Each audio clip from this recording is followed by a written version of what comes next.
Hello, everyone.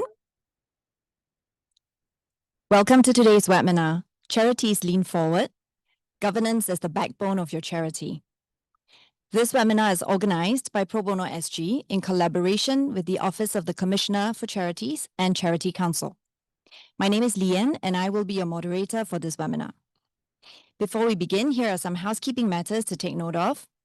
Today, we will be using Pigeonhole Live for our Q&A session. You may submit your questions at any point during the webinar and vote for the questions by others that you would like answered. If you have a smartphone or a tablet with you, just launch your internet browser, enter www.pigeonhole.at into the address bar, then key in our event passcode, which is CLF1709, as you can see on the screen. Alternatively, you can click on the link shared in the chat function to launch Pigeonhole Live on your device. If you are viewing this webinar on your desktop or laptop, you should receive an invitation to launch Pigeonhole. Finally, please note that today's discussion is not intended to substitute any form of professional legal advice. If you require legal advice, please consult a lawyer. So today's session is about governance, a topic that's been discussed often, including at the annual Charity Governance Conference and the In Conversation with the Commissioner of Charity series. These are still available on YouTube, and I encourage you to explore those if you haven't already. They offer valuable insights into what sector leaders are thinking about. But why do we revisit governance today? Because we want to take it off the whiteboard and into the day-to-day. We will be discussing the topics listed on the slide. Through real stories and reflections from our panelists, we hope you walk away with a clearer impression of what governance really looks like in practice at the board level, between board and management, as well as in your daily operations. So joining me on today's panel is Ms. Kala Anandaraja, Mr. Ang Hao Yao, and Dr. Tan Boon Hyun. Allow me to first introduce you to Kala Anandaraja.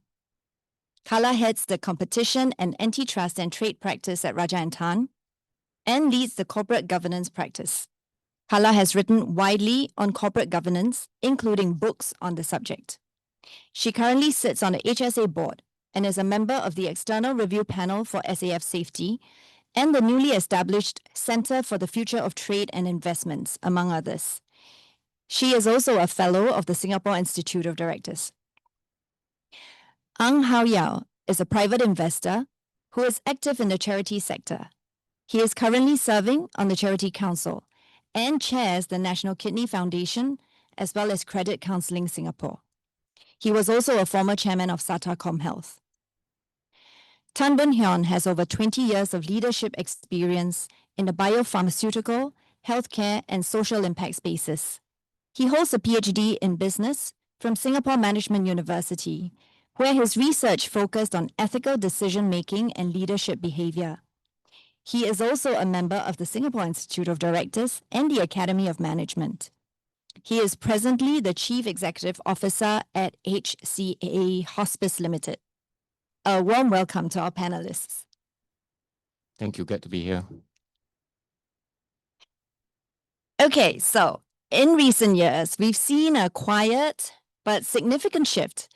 More funders, including private wealth and family offices, are getting involved in the charity space in Singapore. And with that comes new networks, platforms, and partnerships that aim to connect these funders with organizations doing meaningful work. But it seems many charity board members, especially those newer to the sector, may not even be aware this shift is happening. So my first question to Hao Yao is, why should today's charity board member be paying attention to these changes in the funding landscape? And what are the implications, not just for fundraising, but for governance and credibility? Hao Yao? Thank you, Lian. Yes, there appears to be a recent trend towards this new modern style of philanthropy driven by family offices, some of them second or third generation wealth. There are new foundations, as well as there are new platforms that link funders and charities. I found them to be staffed with well-educated and informed individuals. And clearly, it's a growing trend. So as charities, we need to be able to engage them And these new funders tend to be younger, more results and impact focused. Many of them are high energy, fast-paced organizations who themselves initiate activities aiming to achieve a high impact. This type of philanthropic activity is very different from the traditional passive donor model. I believe for a charity to engage them, you must be able to communicate to them your governance practices as well as your impact to the community. The best tool and the most handy one actually is the annual report, which usually starts with description of the board, right? So diversity of experience, talent, skills. These are the first things that jump up. Financials are also readily available themselves. So surplus deficits, they'll be interested in your reserves, and particularly areas like your reserve ratios are all questions we get from them. These new funders are also very interested in outcomes and impact of the programs fund. Some of them will want it to be robustly academically written up. So you must collect your data and produce analysis, because they themselves need to answer to their stakeholders. Some of them are funders, they may have volunteers, and these also will be interested in the impact of the work that they're doing. Some of them want to co-create programs, right? So program design, they're also prepared to work much closer with the funders. Be prepared to have more regular reporting and periodic check-ins throughout the projects. I'll just stop there.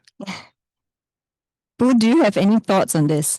Yes, I do actually. And Hao Yao, thank you very much for that. I think that is certainly a message that I will be carrying to my own board members as well, if they are not listening into this particular webinar. We have not, as a charity, really engaged any of these platforms yet. But even with the existing donors that we have, we are seeing that some of them are coming to us to tell us that they would like to see their donation go into particular areas. And then we would have to measure the KPIs and present to them on an annual basis how we're doing with that particular donation. So we're already seeing that even before these new sources of funding have emerged on the scene. So certainly for me, I'm well aware that as we move forward and we look at these alternative sources of funding, we are going to have to treat governance more seriously. How you mentioned our annual report already. We're very glad that our annual report is actually very, very detailed and very transparent about what we do. But at the same time, I think that we need to be able to demonstrate to these new funders the kind of impact that their donation is actually doing. So for example, the NVPC and the Tote Board recently published a guide to impact measurement. It is not exactly bedtime reading. It's very complex, very thick, but I think it does reflect the higher expectations that funders today expect of charities. Yeah, agree. Carla, do you have any thoughts? In terms of the newfangled charity, so to say, I think charities have evolved a little bit. So as Hao Yao suggested, you have the traditional charities which would be very large, have huge structures in place and so on. And then you have the very new ones, in a sense, coming about. And with these young, newer charities, I think one of the most important thing that we want to be alert to is to build trust. And as we talk about building trust, there's a lot more structure that goes into that. And I'll hold that off for now. But I want to emphasize that a charity is easy to establish, but once you establish what you stand for, how you use your funds, how you engage your members and volunteers and so on, all of these end up being of importance as well. Let me pause there. I'll come back to this in a bit. Yes, I think that we will be dealing a lot with the topic of trust and transparency as we go along. But this segues nicely into the title of our talk. And this, I am sort of springing it on the panelists. So we've titled it Governance, the Backbone of Your Charity. And I just wanted a quick sensing, what does that phrase mean to you? As a lawyer, as a board chair or leader or a CEO. So maybe Carla, you would like to go first. Why for the benefit of those of us who are maybe middle management or whatever, for governance seems something a little bit distant, has to do with the board members, and then they talk about it at their retreat, but we're not sure how it applies to us in our day-to-day operations. So why is that the backbone of your charity?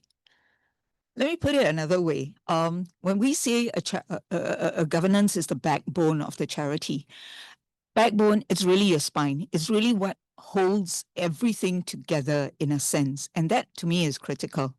And for your backbone to be strong, to be effective, and to continue to be able to do what it does in the public arena, be it draw in funds, be it contribute towards the public and the specific charities that you have. I mentioned trust just now. Trust remains absolutely important, but it's easy to say, right? You talk about trust. How do you establish that? And that comes down to another word I used was structures. What do I mean by structures? It's really putting in place the proper building blocks that will ensure that your charity is properly run. I'm not even talking about professionally run, but properly and in compliance with the law, but more importantly, with the trust of the stakeholders that you are dealing with. And as we talk about the sort of structures that we have in place, critical with this is the role. What is the charity intended to do? In earlier discussion, we talked about objects of the charity. That really needs to be articulated so that it keeps you within sort of very clear parameters in terms of what you want to do. It's very easy to go out of bounds as such.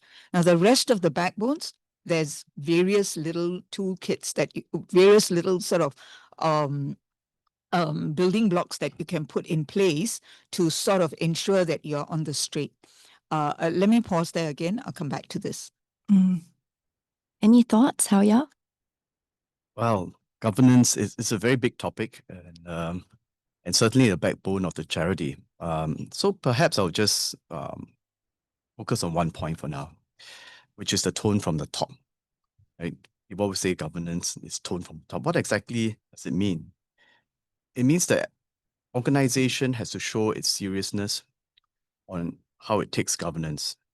And that's how the board conducts itself, firstly. So I always encourage senior management to sit in on board meetings because it all starts from there.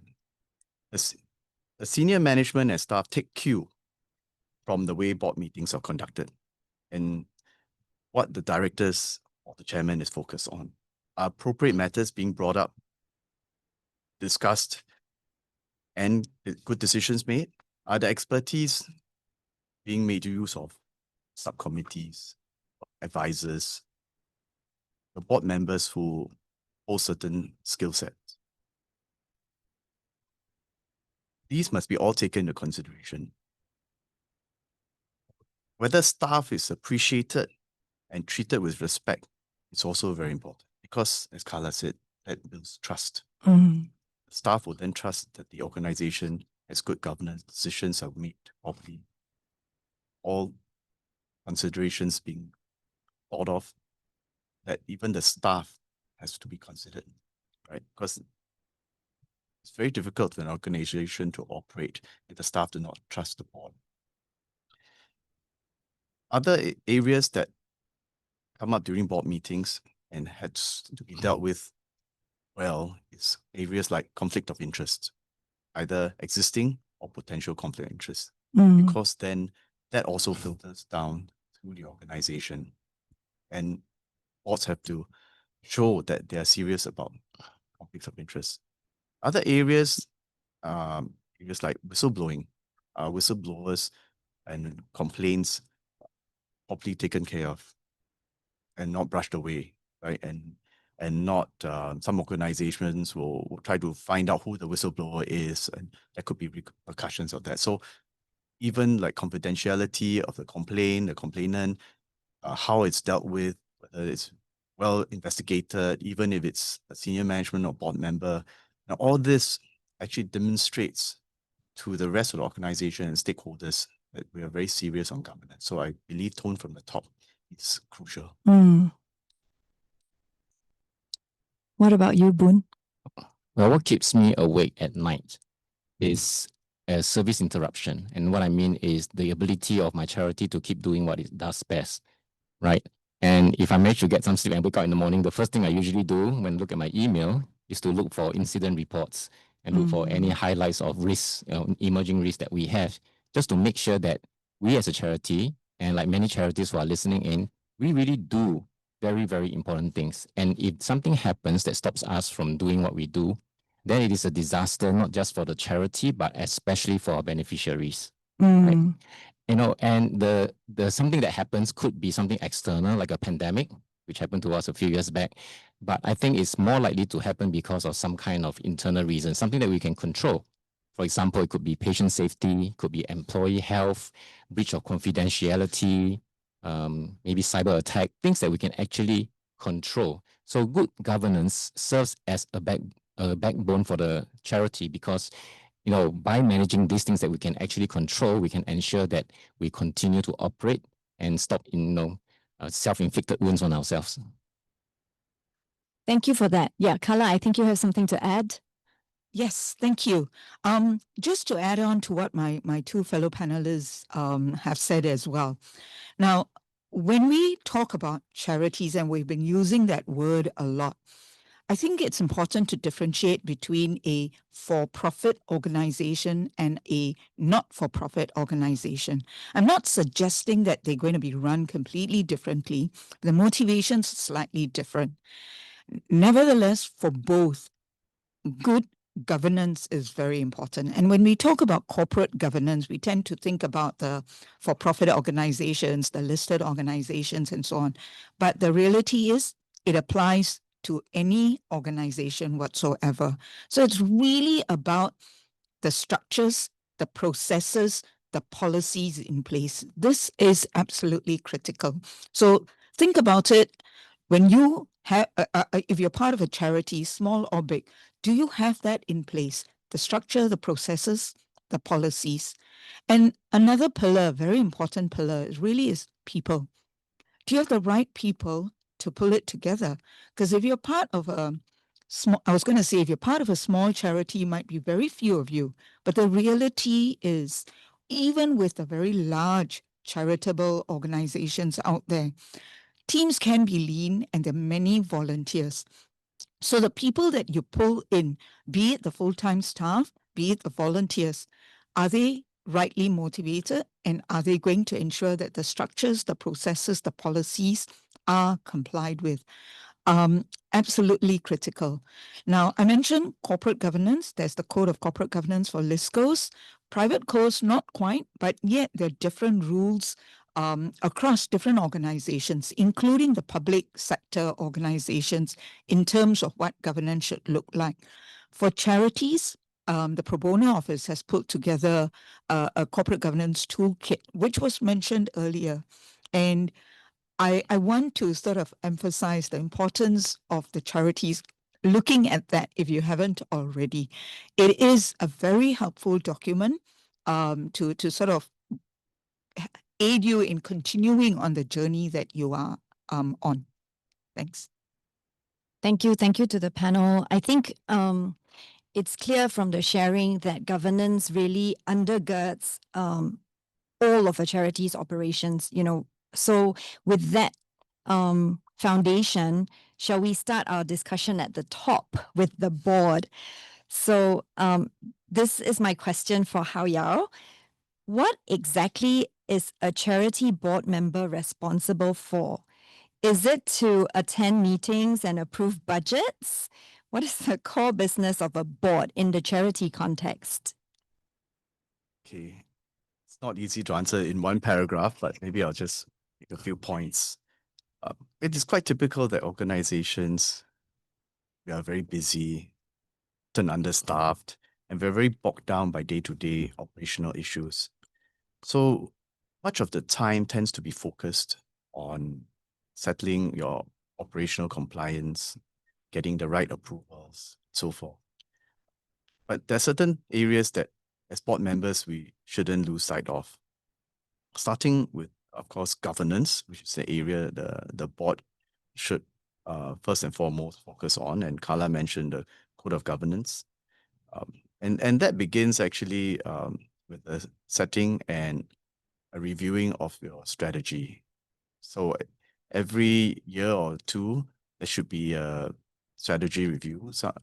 Some charities go about it through a retreat.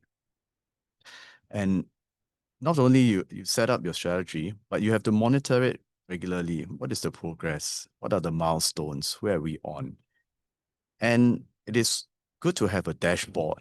So try to ensure that every board meeting, there is a dashboard that will indicate to you, it could be your KPIs, right? And it has to kind of give board members a sensing on where they are on the strategy.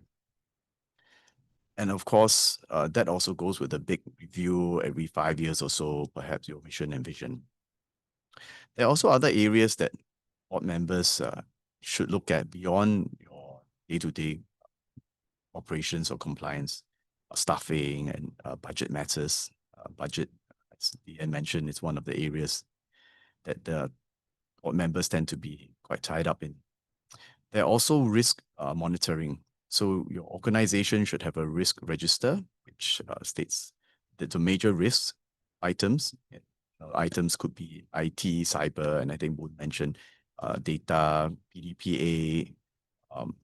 So that's also an area that should be brought out and discussed and reviewed from time to time. So you could have a audit and risk committee, for example, which will do a preliminary review and then put up to the board for discussion. So risk is an area that should be discussed every now and then. Succession planning is also an area which the board is responsible for.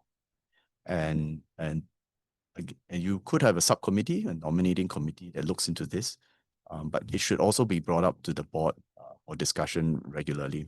And I believe we'll probably cover succession planning a bit more later on. And finally, what's beyond the horizon?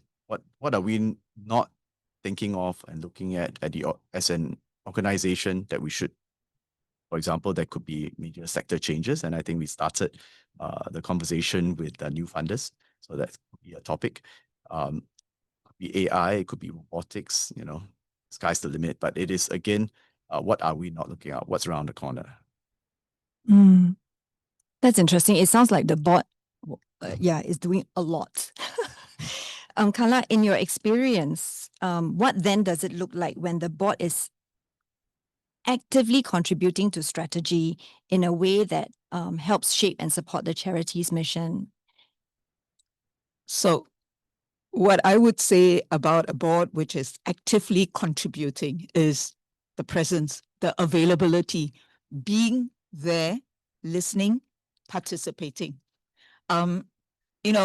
Oftentimes I hear comments about I'm on a board here, on a board there, but I'm too busy, I can't keep up, and so on. Then you're not really being effective. So again, this is whether you're for-profit or not for-profit or a charity, effectively, being available, absolutely critical. I cannot emphasize that enough. And as I talk about that, right, for companies, the Code of Corporate Governance for profit boards allows for alternate directors to be appointed in the event that the primary director is not able to attend. I've been doing governance for like 30 years now, still young. And in that period of time, I've never, ever understood the purpose of an alternate to sub in for a board director because he's too busy to attend. I can understand an alternate as a platform for trainees and so on, but to sub in, very difficult. So the point is absolutely important, and that's why I've spent a minute or two stressing that availability is absolutely critical. But quite apart from that, right, what's the role of the board? The board really is to provide that strategy, the guidance in terms of where the charity might be heading. Now, the parties who form the charity may or may not sit on the board. So proper alignment is very critical. And that also means bringing in professional board members are important.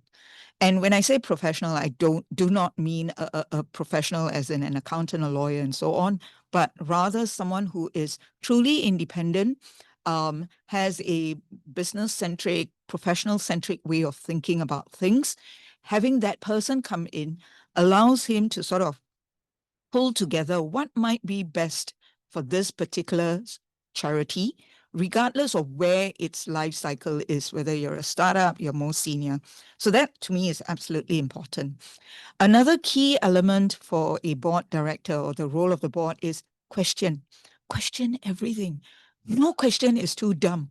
I continue to ask questions, and my son commented yesterday that, I wonder if she went through the N-level route. It's a joke. He was teasing me, but it's the questions that we ask so that we do not miss things out. And that's very important, especially when everyone is busy. I think it's absolutely critical. So it's the why. We have it when we are kids. Do not lose the why. Why is it like that? But why? I know with some companies, charities, they might get a little irritated with you when you ask too many whys, but you can do it in a very polite manner and explain why it's being asked. So I cannot emphasize how important that is. Last very important point, I'm a lawyer after all, is as a board member, as a director on a board, you do have legal responsibilities. Now, if you are incorporated as a company, whether company limited by guarantee or by shares, a director, the fiduciary duties are very clearly stated in the Companies Act, and it can be fairly serious. Likewise, you might be set up as a society.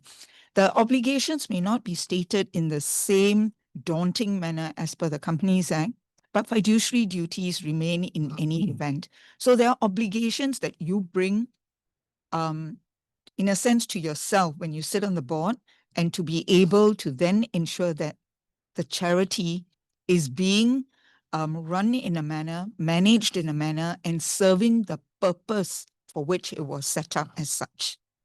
Pause there. Thanks for that, Carla. Actually, Boon, it's interesting because you come from the perspective of senior management. And as CEO, for you, what does it look like when your board is, what is an ideal board, for someone running a large charity like the HCA Hospice? And are there some specific ways that you can advise those of our participants who are in management that they can actively engage the board, some creative way or a meaningful way for them to get the board to come on board, basically, and play their role well? Okay. Well, first of all, I'm extremely, extremely grateful to my board for doing what they do. From what Hao Yao and Carla have said, you can see that there is a lot of work that a board has to do, a lot of responsibilities, even fiduciary liabilities and things like that. So to really engage them is something that's very important. And I think that the task of engaging the board members really comes down to the chief executive and the management team. So there are a few ways you can do this. Now, for us, it actually starts even with onboarding the board member, right? I make sure that I am the person who is also involved in interviewing committee members who end up on our committees and who eventually may become our board members. We make sure that they are aware of what it says in our terms of reference before they join the board. And we also give them an opportunity to see what we actually do. So in the case of HCA Hospice, we provide home hospice care, and we give the members, even before they join us, an opportunity to go out with our clinical staff to visit our beneficiaries in their homes and see what we do. So with that, then we can be sure that they really know what they're getting into. Now, having said that, right, you still need to engage them very frequently. So for myself, I make sure that I engage the board members on a frequent basis. Now, the board meets 4 times a year, but in between, there are many other opportunities for us to meet as well. How you mentioned about strategy review, that's something that we do every year. We also do a board assessment exercise every year, during which we may also provide some kind of training for the board members. And in between, we really treat the board members as we would some of our employees or volunteers. For us, they are very important volunteers, right? Therefore, whenever we have events, even things like town hall meetings, we will invite the board members to come down and encourage them to come, join our staff, see what we are doing, join our beneficiaries at the events that we organize for them, so that they can really feel that they are part of the organization. Yeah, so I think by doing that, you'll be able to engage them more actively. Now, the other thing is that our board is not just the 13 members of the board that we have in our constitution. We have several board committees. So, you know, the usual ones, of course, we know things like your nominations committee or your finance and investment committee and so on. We have advocacy as well. And altogether, we have something like 20 to 25 committee members, right, in addition to the board members. So for us, these are also potential future members of the board, and they're already volunteers and potential partners for us. And therefore, we have to engage them pretty much in the same manner that we engage the board members as well. I'm curious about what you said about the board assessment exercise. Can you tell us more about it? What is a board assessment exercise and who carries that out? Okay. So this is something which we work closely with the chairperson of the board as well as the chair of the nominations committee. And we make use of established guidelines out there on how to assess the board. Now, I would love to give you more information, but because I'm relatively new myself to the organization, I still need to find out what exactly it is that they are going to be using for this exercise that will take place early next year. Oh, so the chair is involved in the board assessment Absolutely. exercise. That's interesting. Okay. Okay, I just wanted to pose this to the panel. This is a question that has had many votes. It's a little bit difficult to ask, but I'm going to go ahead and do it. How do we get the board to even attend such webinars? They expect management to do everything from setting policy to educating them on the latest governance requirements. And actually, that does tie in with something that I had planned to ask at the end of our talk, but I might as well do it now, seeing as this discussion, you know, is quite relevant at this time. I think the flip side of it is that many board members balance very demanding day jobs alongside their volunteer roles. And sometimes it can be difficult for them to attend webinars or full-day conferences or extended training sessions. So with these two opposing situations or states, what does the panel sort of have to say or encourage to both management as well as board members? Okay, well, I just start off, and I guess we can address that question about how do we get board members to attend this event. Well, I think first the conversation should start before the individual is appointed as board member, right? What are the expectations? And one of the expectations should be continuing education for board members, right? Just like for listed companies, Institute of Directors, which has a lot of programs for directors, and I think for the non-profits, they can also attend the programs there. And you can state that directors are required to attend a certain number of hours as well. Well, bearing in mind that many of the board members, as you mentioned, are already professionals themselves and attend CE courses. So, it could be accounting or profession and law and such. So I suppose for those that that relate to governance and charities, I think we can count those as well. But for other board members who don't attend such CE, then the board can set a requirement, and that's also part of the board assessment that Boon was talking about. It should also filter into this.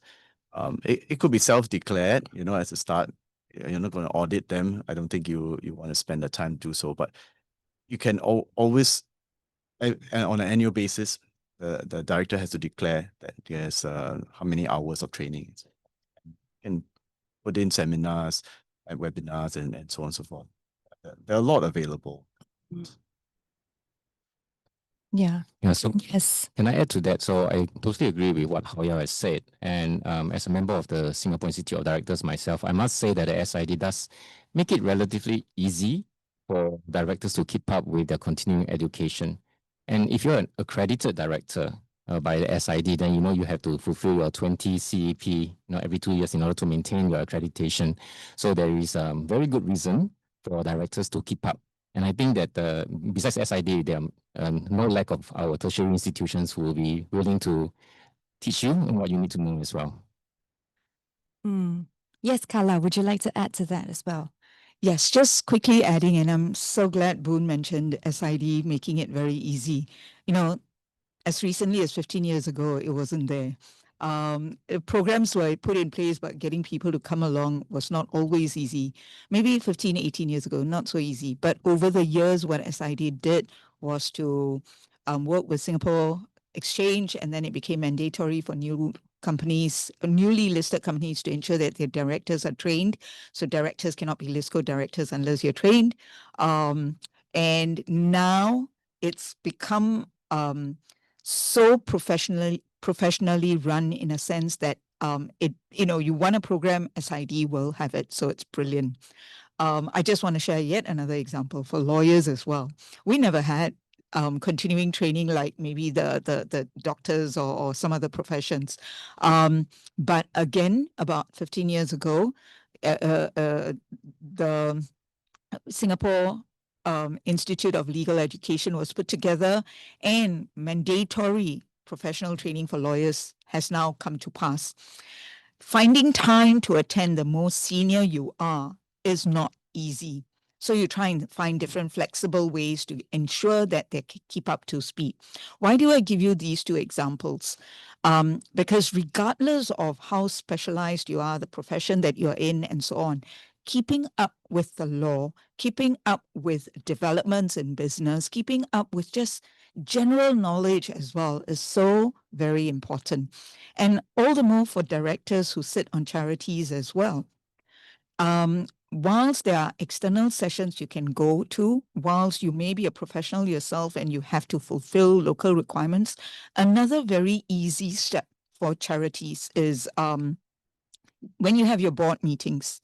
Doesn't matter whether you're a 3-member board member charity or you're a 10 board member charity. Invite someone in to come and give you an update. It doesn't have to be 1 hour, doesn't have to be 2 hours, 30 minutes maximum. Give me the top line pointers of personal data protection and what is it that I need to be aware of so that I can do my job properly. What are some of the latest developments? What are some of the latest penalties that have been imposed, and so on and so forth? That can be done in 20, 30 minutes. So build it into your board meetings. And if your board meetings are not physical, then do what we're doing now, electronically. It's not so hard to get that done together as a team so that we're all sort of keeping up to date. Keeping up to date is so critical to be able to be an effective board director, senior management as well. Yeah, thanks for that. Okay, I'd like to take this moment to first inform participants that please continue to ask your questions on Pigeonhole Live. If you find that we haven't dealt with it yet, it could be because that's a topic that's coming out later. But for now, I do have 2 questions to pose. I think they can be quite quickly answered. So the first one is, I understand that board of directors are mostly, if not always, volunteers of a charity. Are there instances where, if possible, the board members or chairperson can draw a salary, and what are the legalities surrounding this? Maybe I'll jump into it because the word legalities was used, but please, Boone and Hao jump in. Strictly speaking, it's not prohibited for a CEO, for example, whether he sits on the board or otherwise, to draw a salary. Of course, it's not unusual at all. For a CEO, typically because you're part of management, you need to run the organization, salary will be common. But assuming you're not an executive type director, sitting on the board, so the chairman and other directors, are you entitled to salary or some kind of honorarium? At law, nothing prohibits that. What's going to be critical is transparency. If you want to provide for it, then be transparent, make sure it's clear, make sure that it's properly accounted for, duly disclosed, and so on. And yet, having said that, it's not illegal. Look again at what kind of charity you have. If you have a very large organization dealing with multiple issues as Boon does, then to me it's a no-brainer. You want to be able to compensate in some way or other. If you have a smaller charity, a startup, and really sort of trying to cater to the very basic needs and so on, maybe something to think about again. I'm not saying not possible, but look at what you have and then decide where the funds are best used, in a sense. And having said all of that, I know it can be extremely time consuming for board directors, even if you're a volunteer.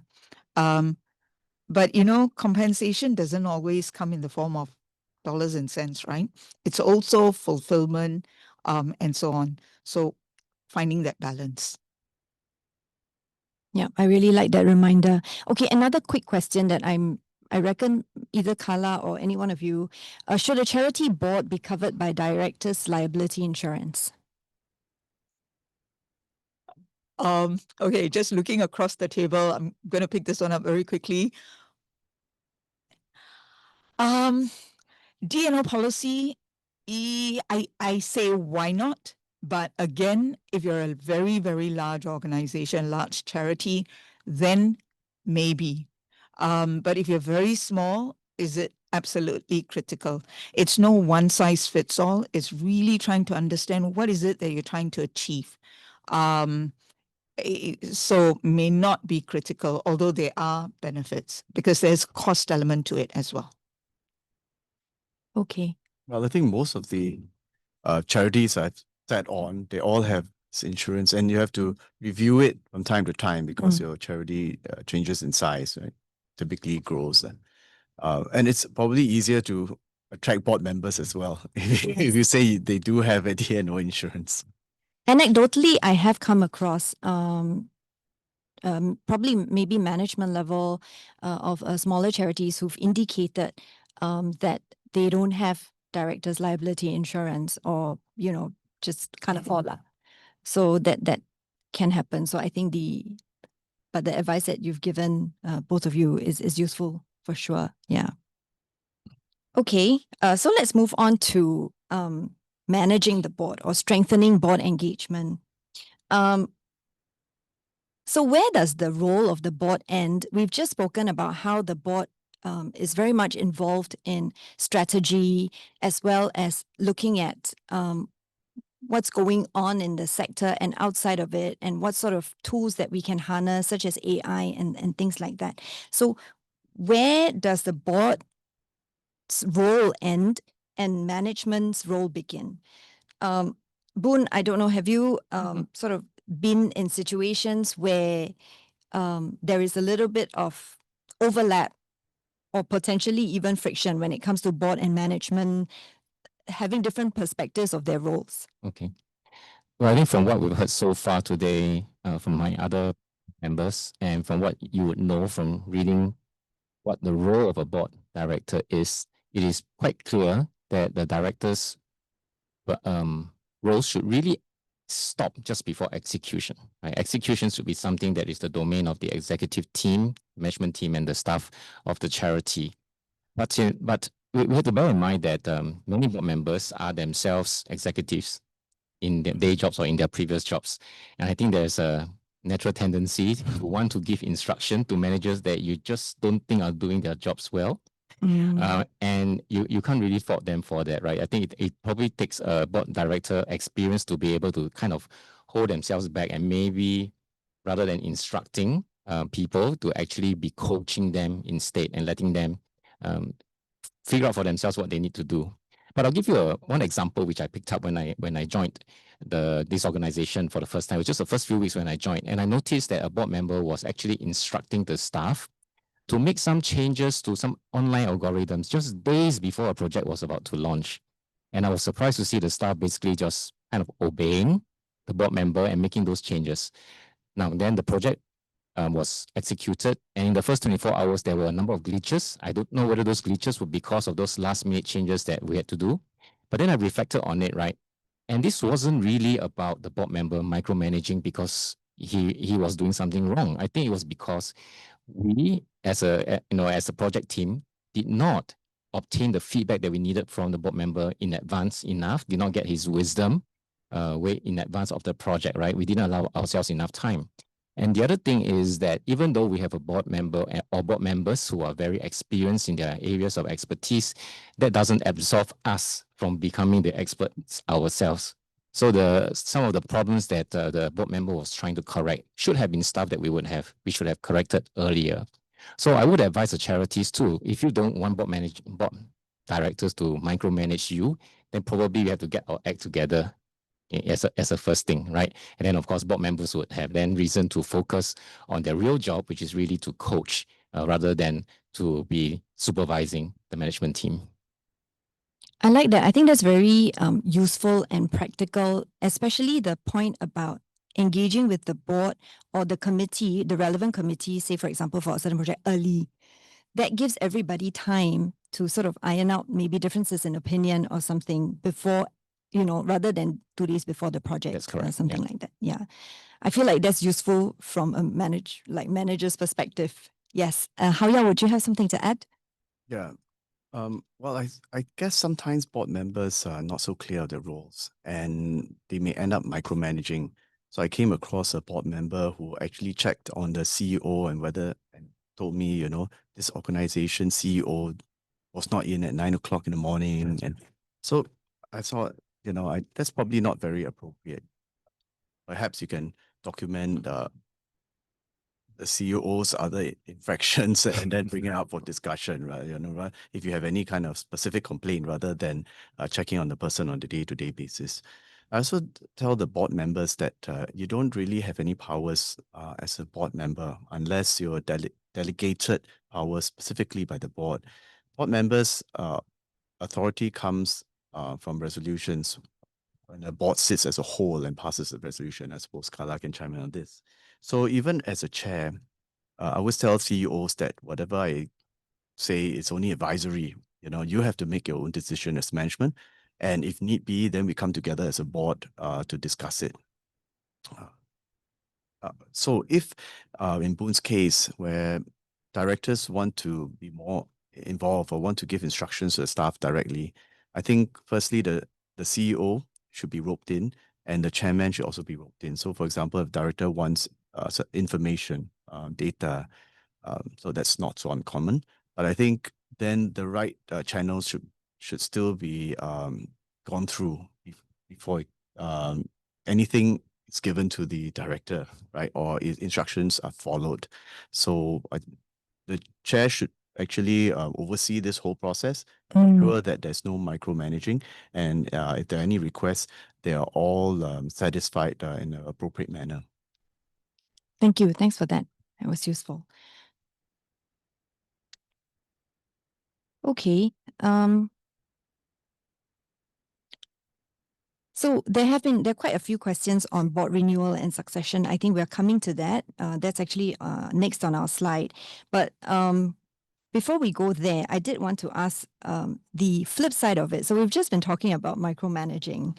But what about situations where board members go silent? Or as Carla had said earlier, availability is the key if you are going to be volunteering to sit on the board of a charity.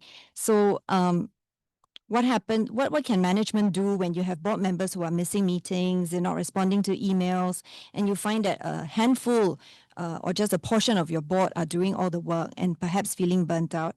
I don't know whether through experience there might be some suggestions of constructive ways that the board chair or management can address this kind of disengagement. Well, usually the chair should be assessing the performance of directors. So it comes down to assessment as well. And if you do an annual assessment, the chair, of course, has his views, but opportunity should also be given for directors to assess each other. And I have seen charities that do ranking. So directors who are persistently on the bottom ranking, they should be counseled by the board chair, or they could be really busy and should be transitioned out. So I think there's process for that. Of course, attendance at meetings are also required to be disclosed in the annual report. So that puts the individual a bit more on the spot. I think it's not just silent. I think sometimes it's adversarial, and I think that's usually a bigger problem than directors that go silent, right? And so that again, I would use the board assessment, because that's the opportunity for other board members to sound out if a particular board member is not contributing in the right manner. Also, the nominating committee can chime in on this, because there's regular re-elections, every 2 or 3 years, depending on your constitution. And during this process, the NC can also chime in on the performance of the directors and whether to be put up for election. And of course, at the end of the day, be it silent or adversarial directors, every organization should have its term limits, going by usually 6, 8, or 10, 9, 10 years. And the code recommends not more than 10 years. So that should be established at the start. And so whatever the issue is, it would eventually be solved one way or another. Interesting. Carla, do you have anything to add to that? Do you feel that there are structural or policy tools that charities can put in place to help clarify boundaries between board and management, or help management to get the board more involved? I think, Hao Yao actually said it quite well already in terms of a number of answers that he's provided. But in relation to clearer messaging, I think having proper terms of references is very important. So if you have your TORs, terms of reference, set out upfront as a board member coming in, I know what my mandate is. I think Boon also said it quite well, that board's role in a charity should end just before execution. And that's reflective of how the law positions it as well. Board members are not expected to, unless you're an executive, to manage to undertake the execution of the work. And, for some of the smaller charities, maybe articulating that very clearly can also be important, because as a board member coming in, I might be extremely passionate and I think I'm trying to help, but my counterpart, the manager, the CEO, the MD, whatever you want to call him, might think that, Carla, you're interfering too much, step out. So long way of saying terms of reference, very clear, articulate that very clearly. Policies. For many of the run-of-the-mill things that have to get done on a daily basis, your policies will clearly aid in also sort of defining rules. So it could be expenditure, who spends how much on what and so on, where's the authority limits lying, have it down in a matrix. Going out to do publicity, put it down in a matrix, who can say what. And not every member of the board should be saying anything and everything as such, because you speak with one voice. Managing feedback that comes in.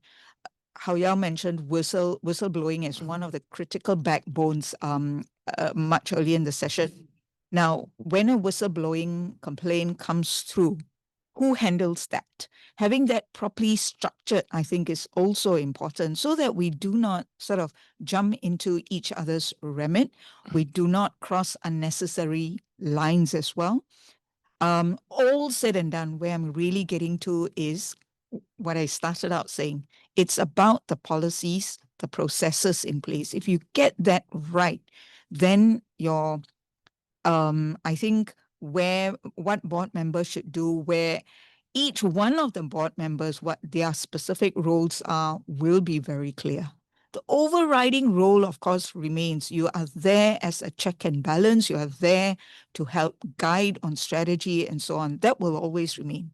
But the nitty-gritty details, you must craft it out upfront. Okay, thank you. This brings me to a question that a participant has posed. I think this might be a good time. So this participant has asked, as a young charity startup, who should be initiating and leading the creation of the structure, processes, and policies, management or board? and he or she says someone needs to take ownership.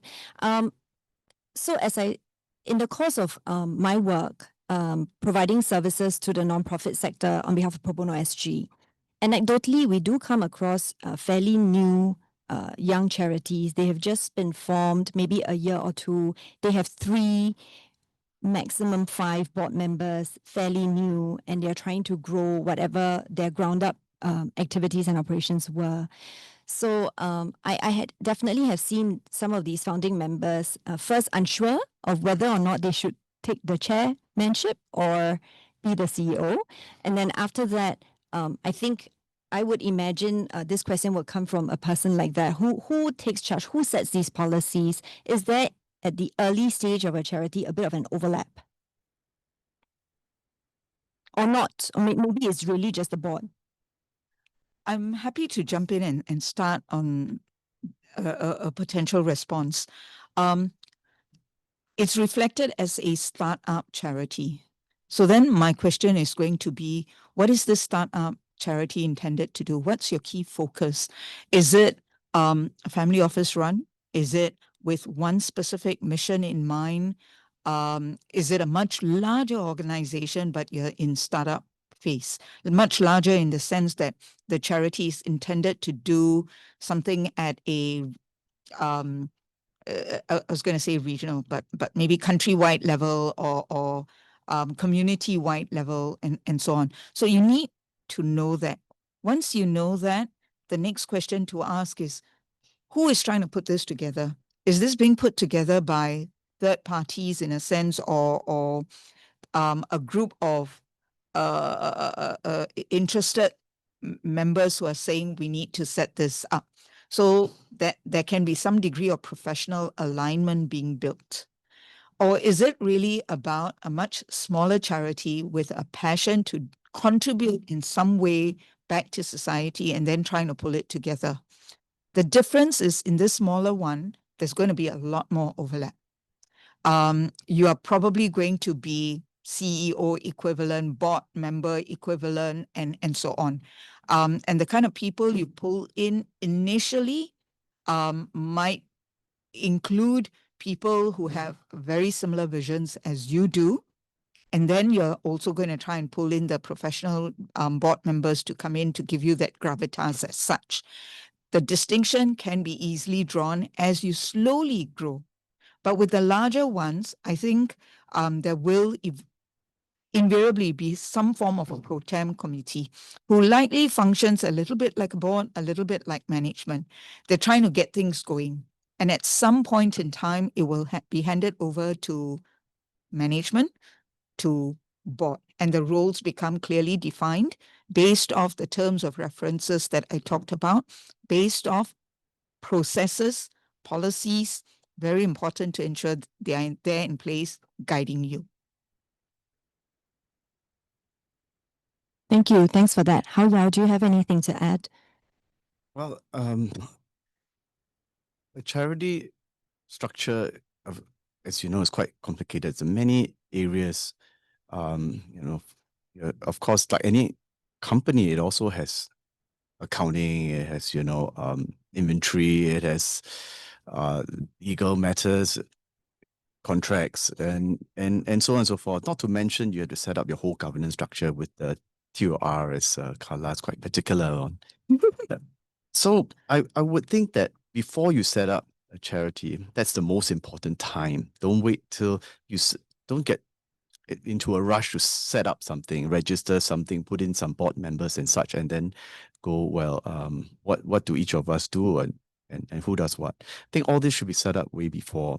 In fact, you can already gather all your expertise and so it's take stock of what expertise you have among the group that you're starting it. Is it legal, finance, or HR, and so forth, and try to bring in policies and processes which are already written.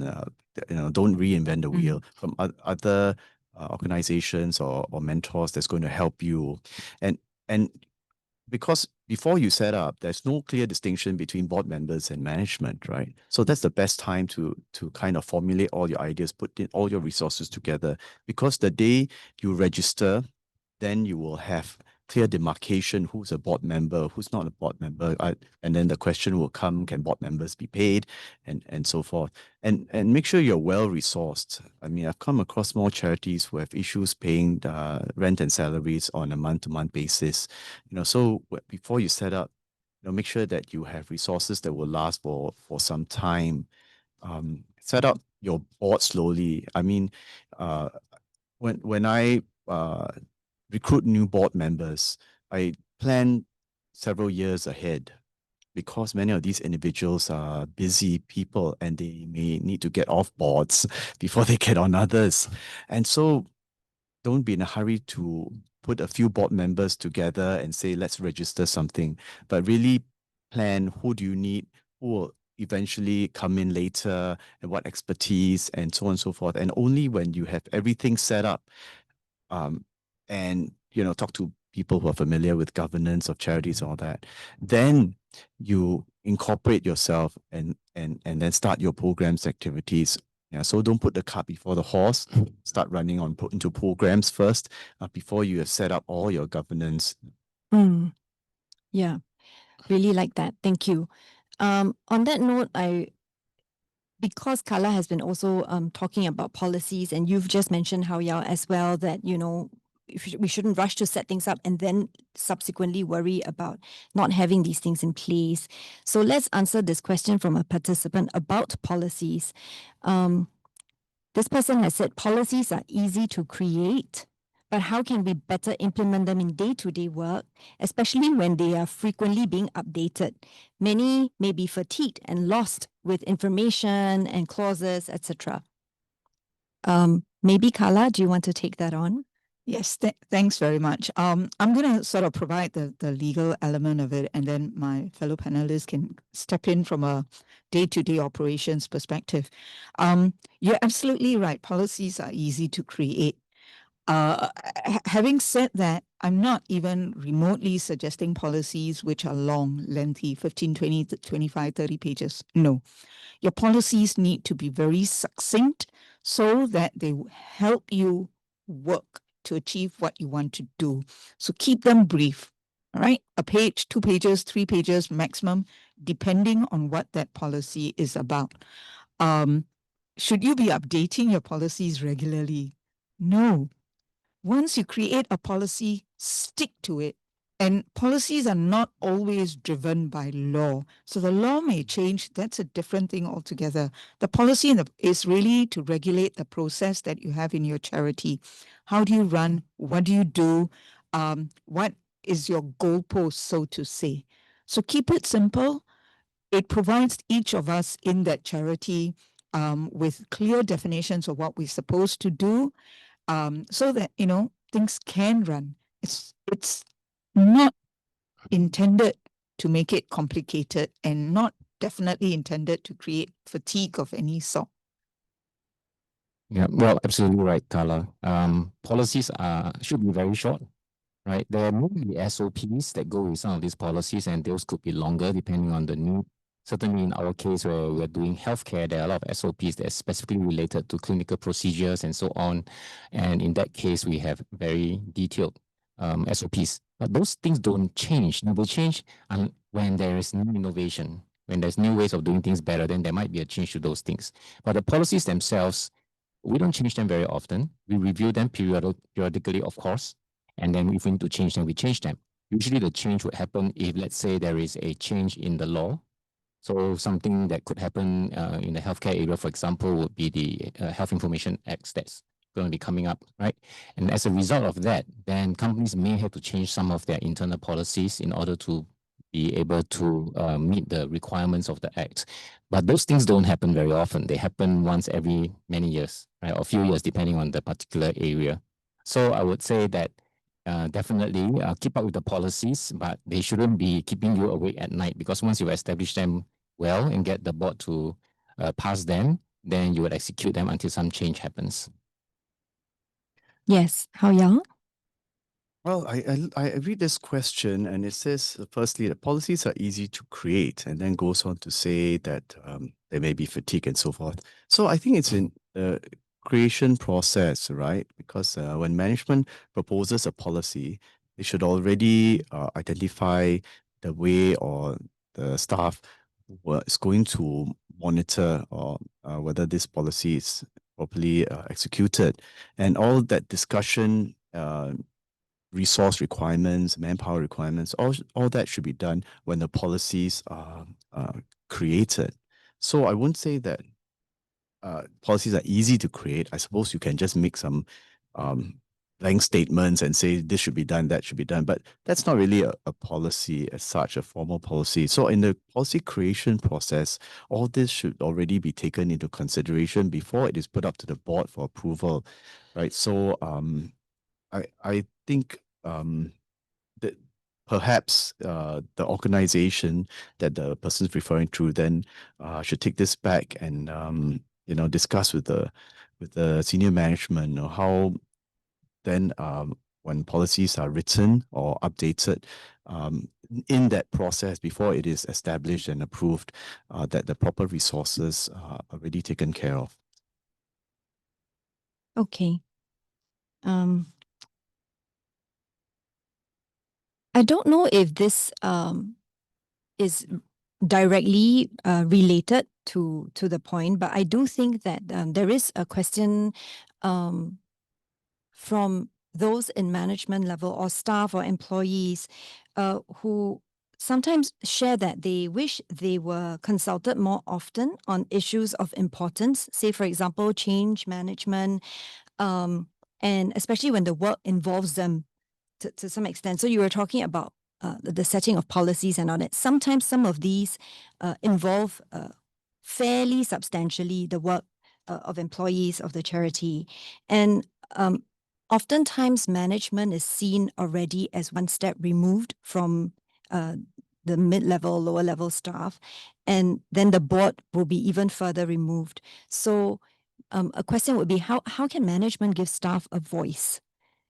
And might be interesting to get your perspective, Boon, because it's a bit like you're straddling both. You interact with the board, as you said, regularly and frequently, but also, as you know, I think earlier the panel was sharing that employees are very important, staff is very important. What do you think? Absolutely, that hearing the employee's voice is very critical. Now, we're a very large organization. We have 200 people, and honestly, there shouldn't be any excuse for management not to know what's going on in the ground, right? I just had a strategy retreat, and I had 40 over managers, up and coming managers attend that. That's a quarter of my organization. So when you are able to engage a quarter of your organization at a management retreat, where you talk about what's happening in the ecosystem, how we are performing, whether we agree on the same leadership values, whether we agree on the vision, I think that sends a very strong message to employees that the management really wants their feedback and input. And we also make sure that we communicate with the employees on a frequent basis.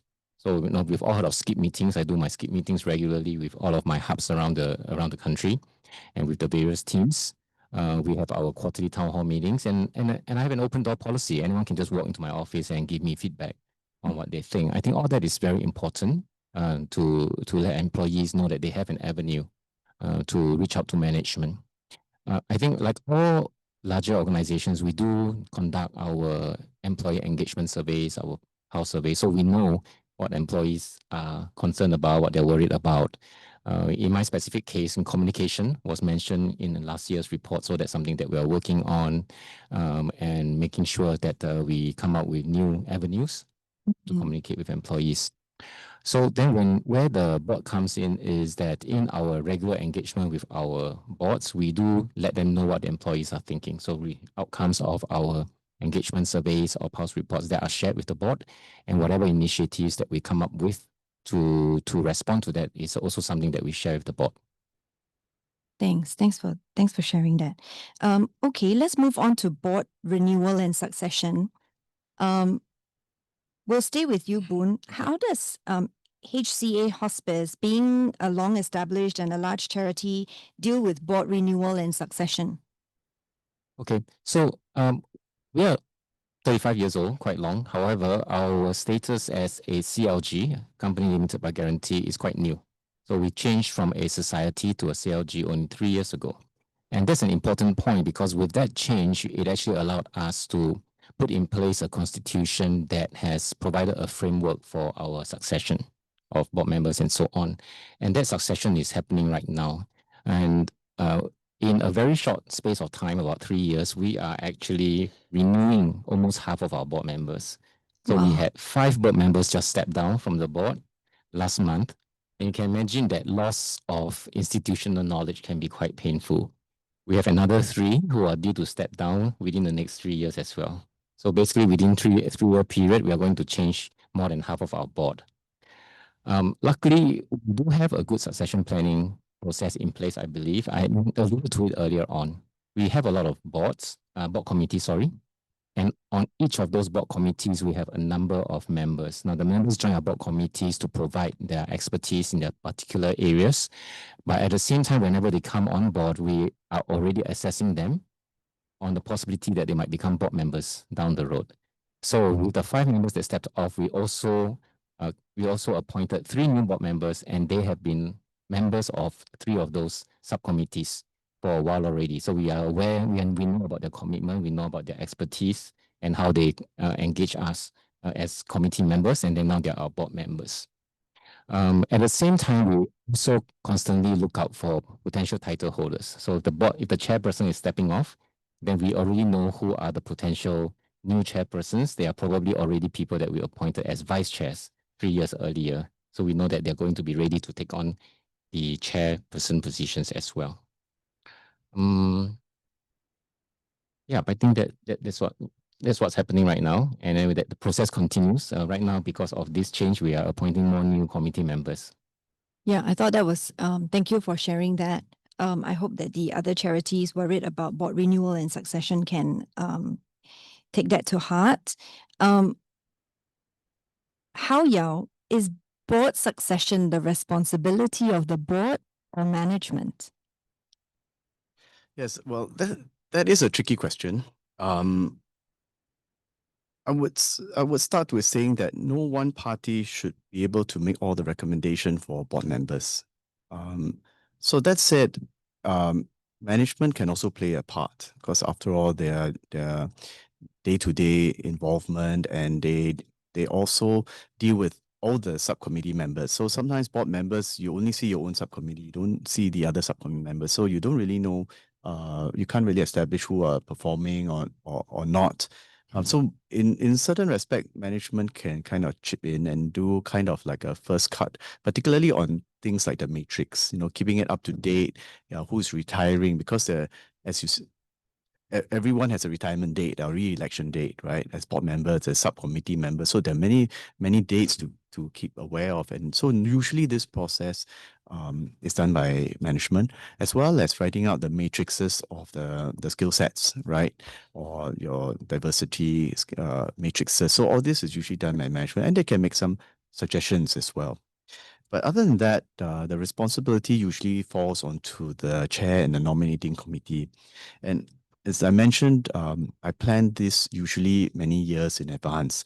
And so when you have sight of who may be retiring over the next 2 or 3 years, and what expertise then do you need to replace on the board, you can start identifying people. So this is an ongoing process. And actually, the more board members that get involved in this, then the likelihood of having a strong board very high. So you can use things like external search, board match services, and as I mentioned, board members can also recommend. But we try not to make it so big that it's going to be messy as well. I think it should be conversations, small conversations that will be held, so you can narrow down the kind of individuals you need. And usually you would need management to kind of support this whole process anyway. Okay, thank you. And Carla, in the context of board renewal, what are the characteristics of a mature board? A matured board. I think a matured board is really one which is diverse. And when I talk about diversity here, really diversity in terms of skill sets, expertise, experience. To me, that's really the most critical. diversity in terms of gender and so on, I mean, something you can consider, but not always the most critical. I know I'm being controversial here. Now, as I say, a matured board is one which is diverse. I think as you interview individuals to want to bring them on to the board as well, assessing whether they are self-aware. How aware are they of themselves, of their ability to contribute is just as important in terms of trying to ensure you're aligning interests and so on. Now, also, when you bring on a board members, there's one school of thought that their thinking, their motivations should align with the nature of the charity that you have. I can see the advantage of that, but then again, I say your board is there to question and act as a check and balance. And sometimes it is useful to have someone who is not entirely of the same thinking. So the alignment's not a perfect match as such. Simple illustration. If I have a board of a religious organization that I'm putting together, or a community organization that I'm putting together, there are clear advantages of bringing someone who's not part of that same religion or not part of that same community onto the board, because it brings a different thinking, not to create contention, but to create diversity in thinking so that everyone improves. Of course, it calls for a mature board to be able to do that. Now, another key element in terms of maturity for me is the charity itself needs to ensure that it has a proper induction process. And only if it has a proper induction process, what I just suggested can work. So bring the person in 2 hours, 3 hours, get the person to listen to CEO spiel, but also management, if you're large enough, of the different sort of units or committees that you manage, you handle. Get this new board person, potential board person, to listen in and to be able to ask that questions. Induction, underrated, but super important. I would further add that I think even as I talk about diversity, even in terms of alignment, right? Articulating what the charity's purposes are, what its aims are, what its expected culture is, and what it expects from the individual as a director is all very critical as well. So if you can get this properly put together, I think you will be able to find a board which is mature. Now, in saying all of this, I haven't gone back to basics in terms of, a board needs to be diverse in age and so on, because to me, all of that's a given as such. Let me pause there. Thank you. I think this is a good time to deal with some of the questions that have come in relating to renewal and succession. Let's start with something that is a little bit controversial. What if senior management only approaches potential board members who are on good terms with them so that they just agree on everything the management brings to the board? I don't know whether in the course of some of your years of experience, you might have encountered something like that. Does the panel have anything to share? Maybe Hao Ya? Well, of course, that would make sense. I mean, why would you recommend someone who's going to be adversarial? But I think that's not the point. And I did mention earlier that I think all candidates should be considered, because we don't want to miss out on any potential good candidates. And if they are experienced, they are senior in their fields and so forth, it's not likely that they're going to rubber stamp everything anyway, right? So while you may think that somebody's going to come in and support you and your policies and strategy, you may be surprised. So things may not go as planned. So the most important is actually do a proper search, as wide as possible, narrow down the candidates, speak to each one, and the commitment levels as well, as Carla says, get them inducted and make them understand the TOR and such, and what's expected of them. I think that's most important. Okay, another question that's also quite common. Here, a participant has asked, for charities who have board members that have been around for many years, how do we get them to step down? So I'd like to also add a part B to the question. We always assume that these are situations where either management or other board members are really wishing for a senior board member who's been around for too long to step down, right? But I have also encountered scenarios where there is a flip side where founding board chairs, for example, are long-serving, but they are still active and they contribute to the charity. They are well loved by management and stakeholders, but we know that the recommended term for board members is now 10 years. So there's both lah. I just wanted the panel's thoughts on a case where, how do we get them to step down? That's maybe more procedural. And then the other side would be what happens when actually those founding board chairs maybe are very precious to the charity, and maybe the mindset that the board needs to have, because we know that renewal and succession is something that's a big topic, very important to the Commissioner of Charities and Charity Council as well.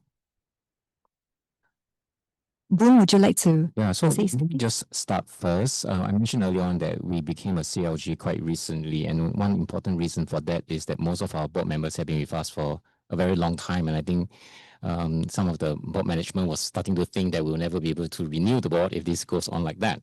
So as we became a CLG, we put in place the guidance that board members should not stay for more than 10 years, and then there are also term limits for title holders as well. And then as it turns out, 5 members had to step off immediately, right? So maybe that, I don't know whether it was anticipated, but it did result in us having this succession planning that we have to do very carefully. Now, having said that, I think that the succession was actually very pleasant, right? It was a kind of a celebration of sorts of these folks who have been with us for so long, and we know that they are going to continue to engage with us. So there are several ways you can continue to engage with them, right? We continue to treat them as our very important volunteers. I've curated a mailing list where I will send them regular newsletters to let them know what's happening and to invite them back to join us for our activities and events. At least one of them is going to stay on in one of the committees because there's no limit on the terms for the committee. So if they are very interested to keep working with us, then they can stay on in the committee as well. That's thanks for sharing that. Hao Yao, do you have some thoughts? I think you mentioned founding directors. I suppose usually the founding chair and directors are the ones that are most passionate about the organization and most emotional about it because, they started it from day one. But I think in the back of their minds, they also know that there is going to be a retirement date at some point. And oftentimes, if you have been chair too long, people meet you and say, "Oh, do you have a successor? What is your succession plan?" And even when you meet the donors and funders and all that, all these questions going to come out, right? So at the back of their minds, they already know. So the question is, how do you do it, and who is going to be the successor? Most importantly, that as Boon mentioned, they can stay on as after they retire as directors. They can stay on to be honorary advisors. You can continue. They can be patrons. They can continue to contribute to the organization. I stayed on in a subcommittee of a board I left for a number of years after, and I also served in an organization where the founding chairman continues to sit in a subcommittee and contributes from there. And these days, people tend to be able to contribute for many, many more years, even after they've retired from their jobs or from the board. So I think it's also good that we continue to engage these individuals. There's no point in losing all the institutional memory and also good people who want to continue to contribute to the board. Yes, thanks for that. Thank you. Okay. I think one final question relating to board succession that I hope is pretty straightforward. Carla, maybe you can help with that. Someone has asked if CEO is involved in board member selection. Is that a conflict of interest? The reason for the question is really because you're looking at management, you're looking at board, and you want to keep the two separate. So if management is appointing the board, or is involved in appointing the board, then there's that potential conflict. It's not unreal. But having said that, I think in a charity situation as well, if your processes are in place, and I do not just use the word processes loosely, because it is about structure. And so structure creates objectivity. If your process, your structure is in place and you can be objective, I think having the CEO involved as well in terms of sharing views, in terms of engaging as part of the other board members, as part of nominating committee, not sitting on nominating committee, but together with nominating committee to share views, I don't see a problem with that.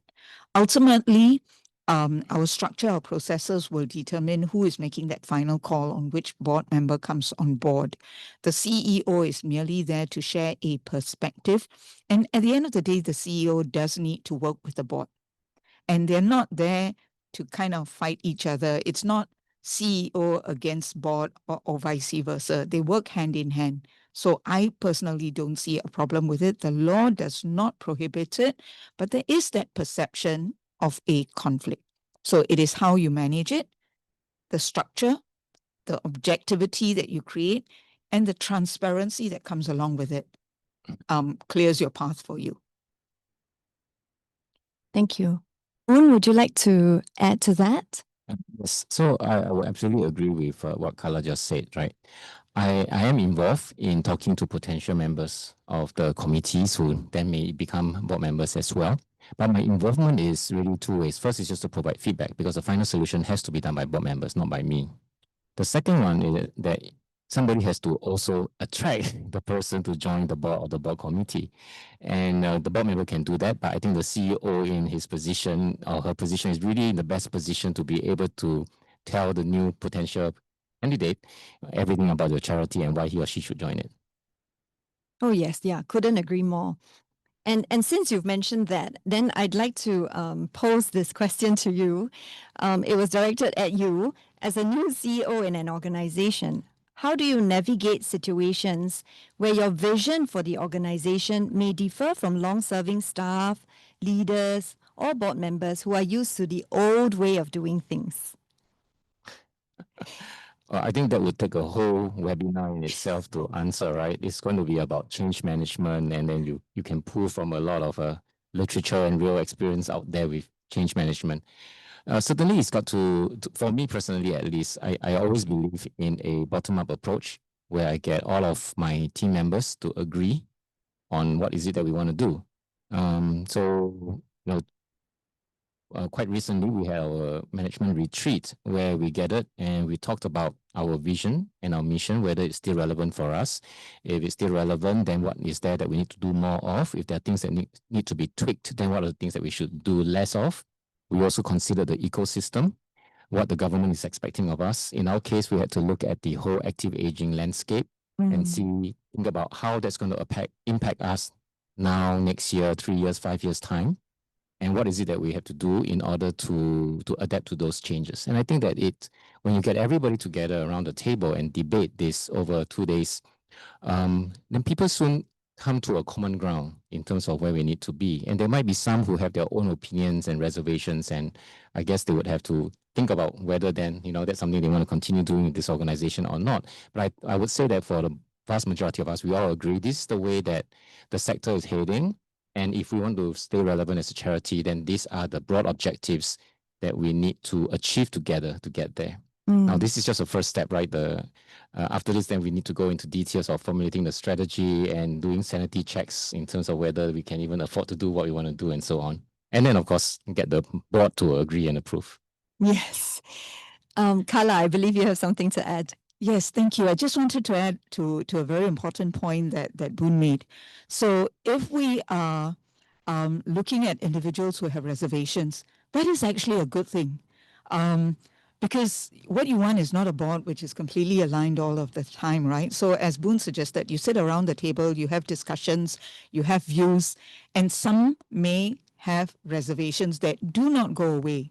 But that reservation is good because it allows the team to then say, this was raised as a point of concern. let's keep an eye on it. It aids us in formulating that check and balance as such. Now, I'm assuming that we're all going to be civil about it and the reservations are not unreasonable. And if it really comes to it and the views are going to be so diverse, then yes, it is perhaps time to sort of politely walk away.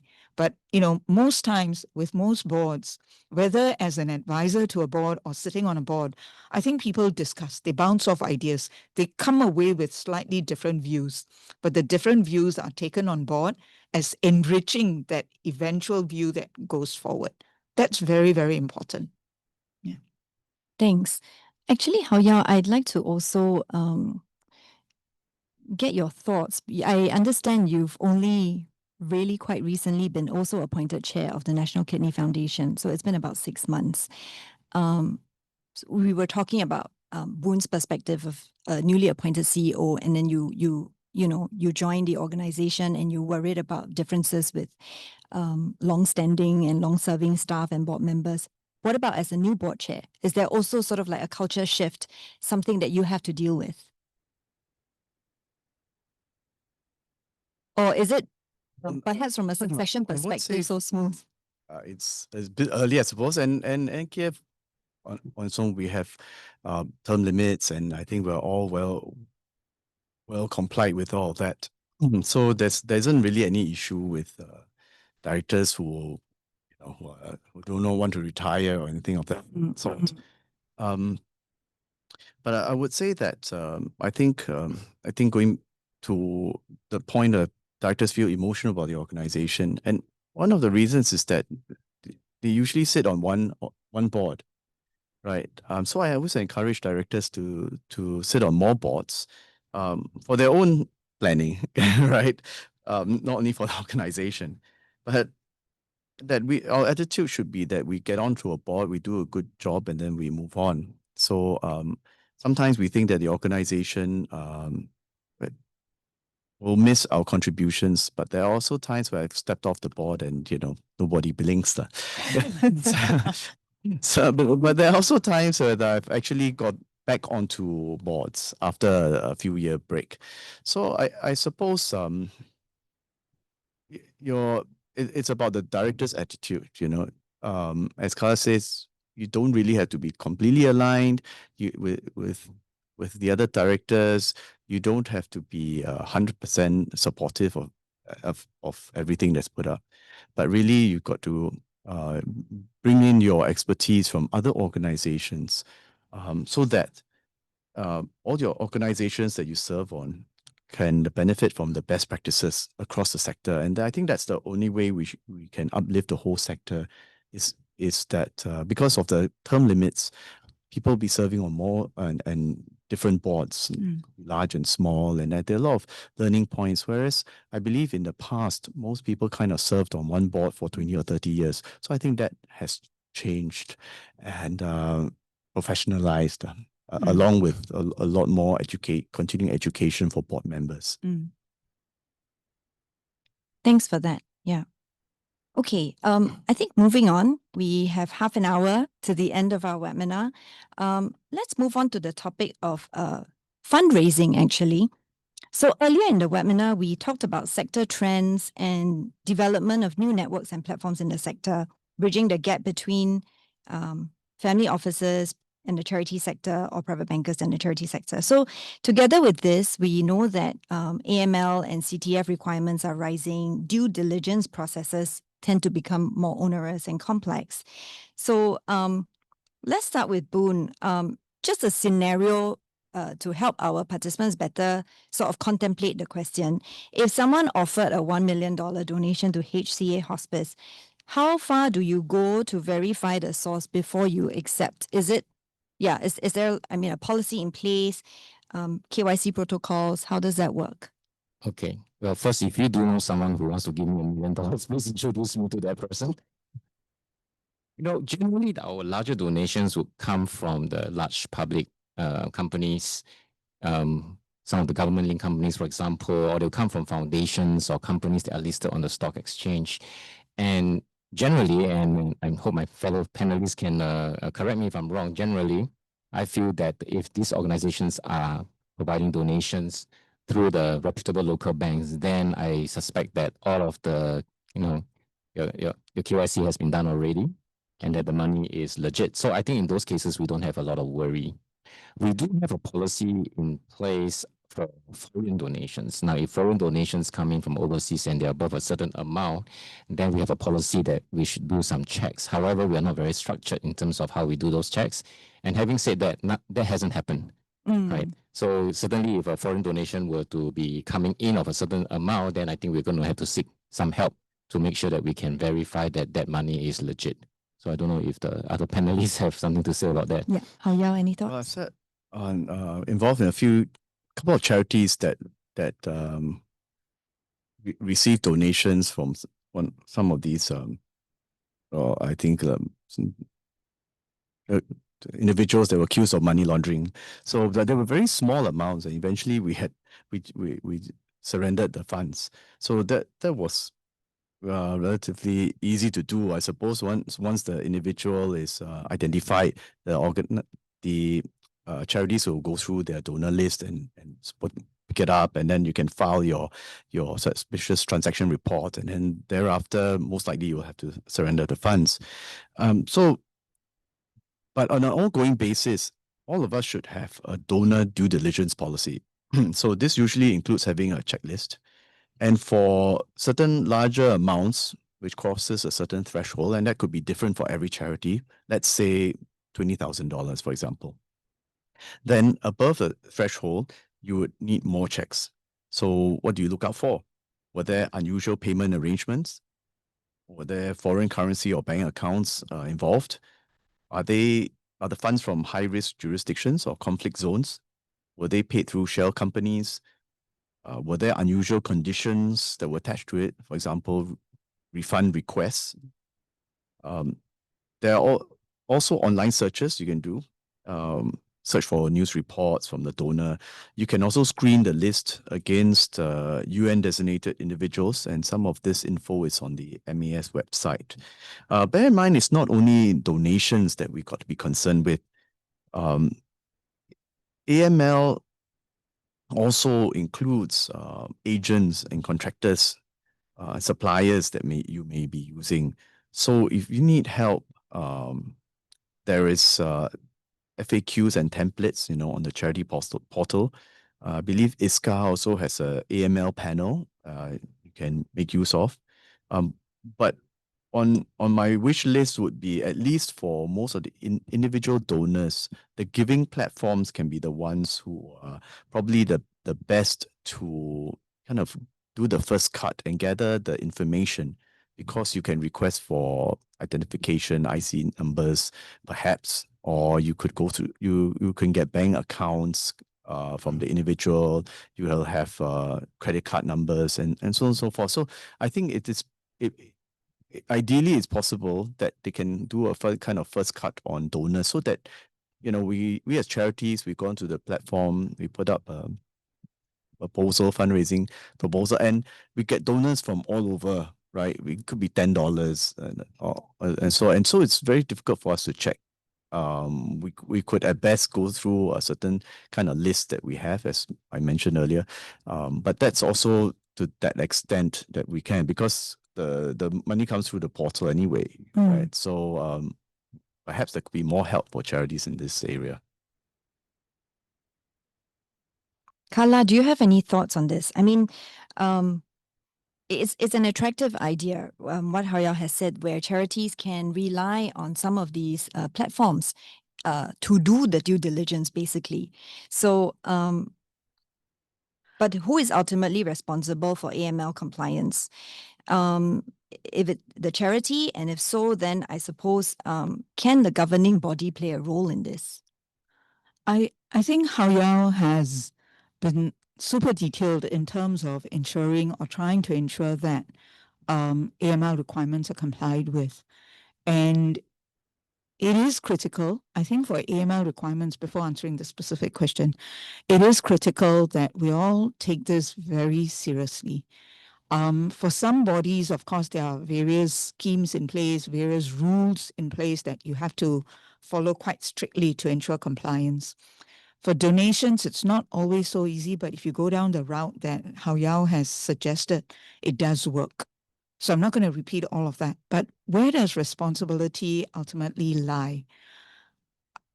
In a corporate kind of scenario, whether you're a company limited by guarantee, whether you're a society, just a corporate scenario, with a governing body, with a board of directors, ultimate responsibility is always going to sit with that board of directors.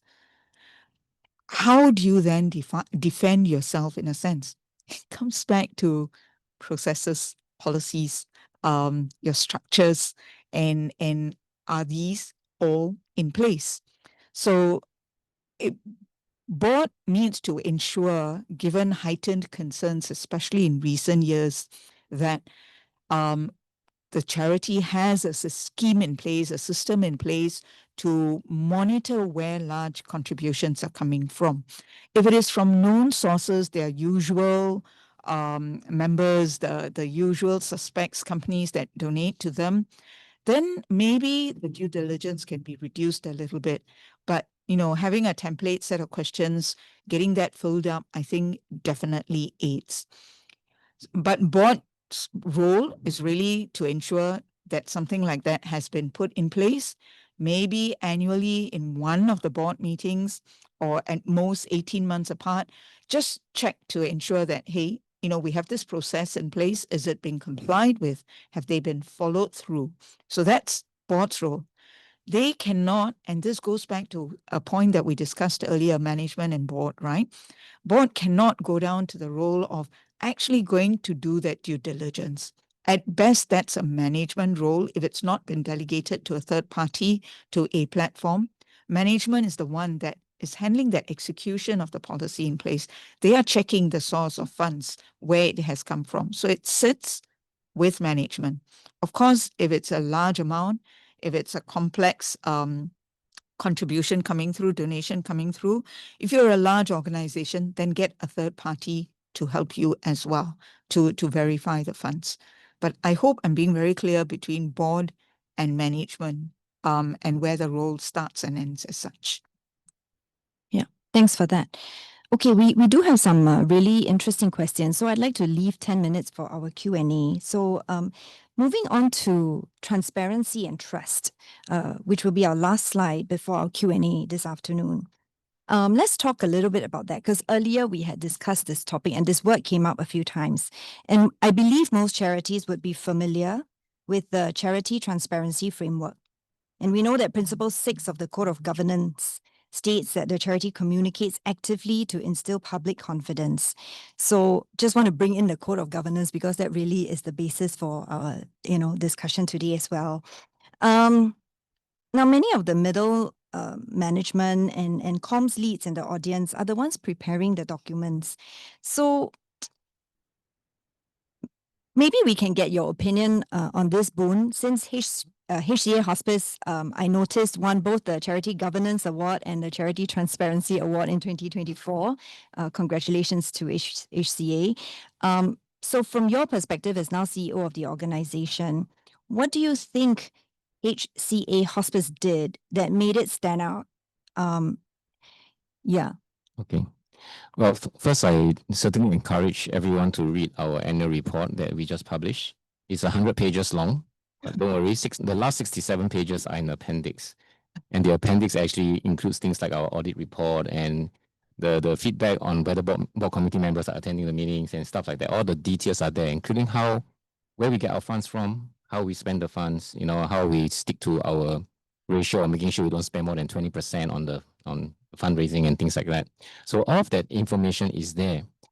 But when we think back about how we were able to basically check off all the right things on the checklist that we needed to check in order to win the awards at the end, we really have to thank our board members, especially members of our audit and risk committee. And I was just thinking of this just now when Carla was making a point that our board members were asking a lot of questions, right? And sometimes when we were having to answer the questions, we might feel, oh gosh, not her again and things like that. But you know what? Those were the same questions that actually made us think very hard about our policies and guidelines and make the changes where necessary. And I've got my management members coming to me to tell me that if not for that feedback from the board members, we would not have been successful in getting these awards. So I think that the board really has a very strong role to play in order to make sure that all of the governance standards are in place. Thanks for that. Thanks for sharing that. Well then, Hao Yao, how can the board guide management towards greater transparency? And what kind of questions should board members then be asking? Or what do you wish to see disclosed by management and of the charities that you sit on? Yeah, I think you mentioned the charity transparency framework, and of course, it's important for charities to comply with that if they're able to. The other one is a GEC, Governance Evaluation Checklist, and this also can be part of the annual report to show how you're complying with the Code of Governance. But aside from compliance, we also have the financials, and often financials is just presented in a way that is statutory. So it's for audit, it's for you to file the accounts. But I think as charities, we mustn't expect our donors, and going back to the first question of the day on new funders, right? And I think what we want to do is engage a new generation of younger donors and more professional foundations and grant makers. So we shouldn't just put all the statutory requirements there and say, okay, you have a look. But we shouldn't assume they all know how to read financials. So I think we can give more color, for example, on your sources of income, from where is it from? Grants, donors, are they large donors, small donors? What are these donors interested in? Which programs are they more interested in? Do we have a survey of the donors, and ask them what areas are they interested in? How are these donors appreciated also, and how are they kept informed with the impact of their donations? I mean, I also contribute to charities. Sometimes they, or more often than not, there's an appeal, and then after that, you don't hear from them again. So I think it's also important for you to go back to your donors and say, well, this is how your money was used, and so that the next round, when they come to you again, you'll be more likely to continue to support the organization.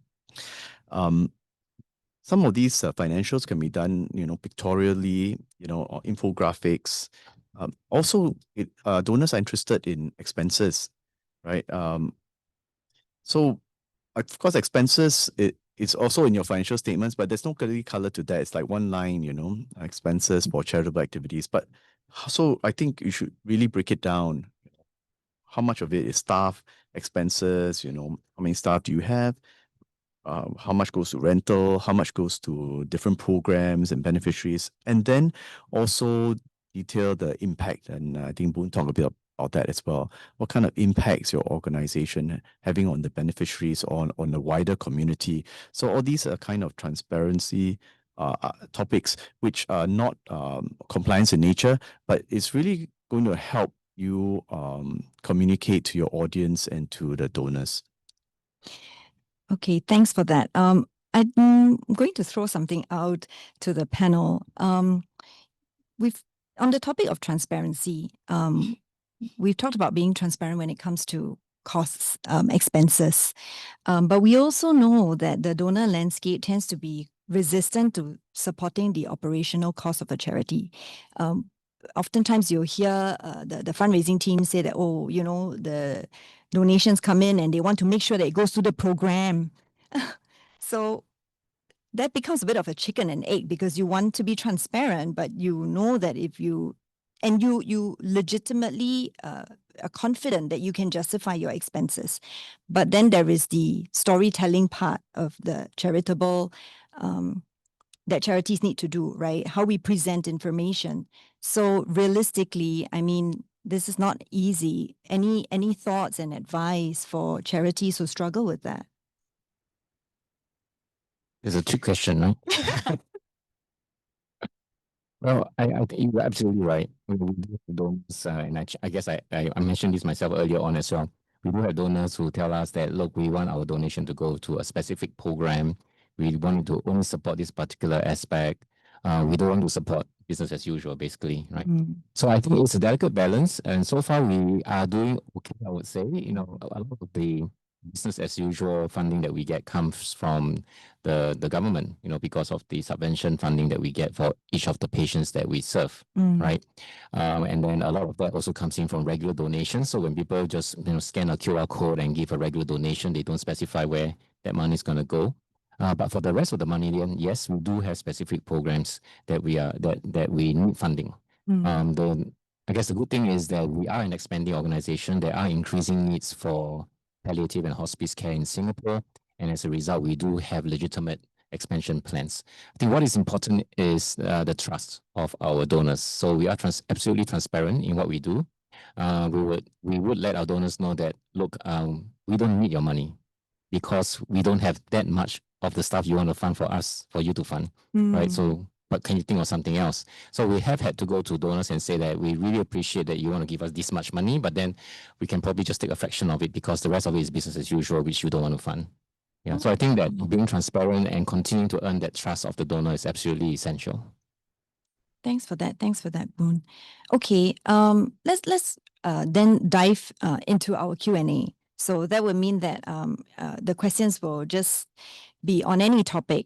And the one with the highest votes for now is, what are common blind spots or poor governance that most charities grapple with, and how do we overcome them? It's quite a broad question. So I'm wondering, Carla, whether you have any thoughts. I think the range of questions here vary. The range of blind spot will vary depending on the kind of charity you are. You'd be amazed that a lot of I shouldn't say a lot of, but a fair number of issues that come up from charities who engage with the public quite a bit relates to potential harassment issues even. And how do I train my volunteers such that such complaints do not come, in terms of how they deal with the public at large. So that's a very sort of mundane, banal kind of issue that comes up, and you may not be thinking about it as you talk about blind spots or as you asked the question relating to the blind spot. But quite apart from the harassment and so on type issues, within the organization itself, I guess potentially blind spots could come up when, you know, potential employment issue comes up. You have a panel of staff and then someone is not performing. A blind spot could come about because there's pilferage going on. Despite all of your structure and your processes in place, that's again a very real issue that could come up. How do you manage that? How do you watch for that? Again, it comes back to structures, processes. So people in charge of payroll, finance need to be alert to accounts, but the board as well needs to be alert to some of these numbers, scrutinizing papers that come to them regularly enough. So again, I'm highlighting, in a sense, very banal type issues, because the bigger ones, I think you will think about and you would have protected yourself too. Let me pause there in the interest of time to see my fellow panelists adding as well. Yeah, thanks for bringing up a reputational risk. I suppose is one of the things in the governance, and in that respect, I would mention two areas. One is IT risk, right? Because that's firstly is if it breaks down, you're not going to be able to operate. Second, if you get hacked or lose data and all that, you could get fined and could be very costly. So it's an area that we have to focus a lot of time on, and this goes back to recruiting talent, not only in management but also on the board level. Do you have the tech experience and tech savviness on the board level? Because it's not only just understanding how safe we are from cyber attacks. It's a lot of it is actually costs, because all the softwares and all that licenses cost a lot, and charities have to know whether they're spending correctly. So that's a big part of it as well. So it's not only about just being hacked. Second area is the whistleblowing, something I brought up earlier. And whistleblowing it's also reputational risk in nature. For example, whistleblowing could be against the CEO. And that could be quite troublesome because then who's going to take point on the management side, and you'll be kind of going behind the CEO's back for a while, right? Then sometimes the complaint could be against the chair or the chair and the CEO, and then the responsibility then falls onto the audit committee or the governance committee, and that is a lot of time to be spent investigating the issue, especially without the chair and CEO's input. And you may have to hire professional help. That'll be also racking up costs, right? So some of these are quite tricky to deal with. It can be dealt with. It requires time and resources. But when your question about what could be blindsided, I suppose some of these things could really bog down the organization and could be reputational risk in nature. Good point. Thanks. Okay, in the interest of moving on, here this participant says it is difficult to draw lines between what requires the board's approval and what management should decide on its own. Do you have advice on how to draw this distinction so that management can also be empowered? Boone, would you like to take this? Yeah, I can take that. So at HCA, we've actually established what we call an approval and authorization matrix. And that matrix is similar to what you'll find in commercial organizations, where we would state very clearly the types of decisions that need to be made and who's the corresponding body that needs to approve it. It could be decided by an AGM, decided by the board of directors, decided by or recommended by the board of committee, and then approved by the board of directors, or it could be decided by the CEO or the next level down. So that authorization matrix is stated very clearly. And then as needed, because things change, then we might want to move from time to time. So I would advise charities that if you find yourself always the CEO always having to come to the board with a particular decision that needs to be made, then perhaps it's time to look at the delegation and see whether it's something that the CEO can decide for himself. Thanks for that. This is okay. Let's move on to the next question. Maybe it's related, maybe not. Is there a case of over-governance, rendering charity staff doing perhaps 75% paperwork instead of actual effective work? Is there a solution to this? Allow me to jump in from, in a sense, an outside perspective, right? So not chairman, not CEO. Is there sometimes over-governance? I think sometimes there is. I'm the first to say it as a lawyer. Sometimes I think it is. And yet, I think what's also very important is to take a step back, understand the rules for what it is. And if you know your charity well enough, you know your organization well enough, you put in place structures and processes in an organized manner, then there is not going to be a lot of paper filling. There's not going to be a lot of paper movement as such. Nothing online either. Because really the processes will take care of itself. The matrices will ensure that the right approval systems are in place and things are getting done as such. Overall, I would dare say that no, it should not be taking up 75% of the time in your organization, just trying to ensure you're complying, because if that's what's happening, then something needs to give, you need to change. You do need to spend time filling in forms, checking the right, ticking the right boxes, making sure there is compliance.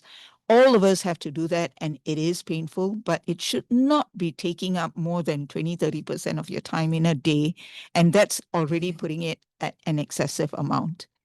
One last quick point, just to give you a slightly different perspective.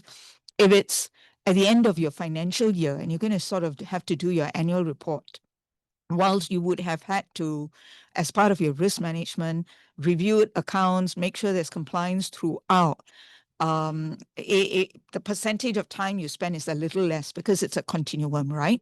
But there will come a period of time when you will spend a bit more time to make sure you get your annual report put together accurately, your right statements are all going in, it's been checked and so on. So yes, for that 2 weeks, that month, you might spend 75% of your time on it.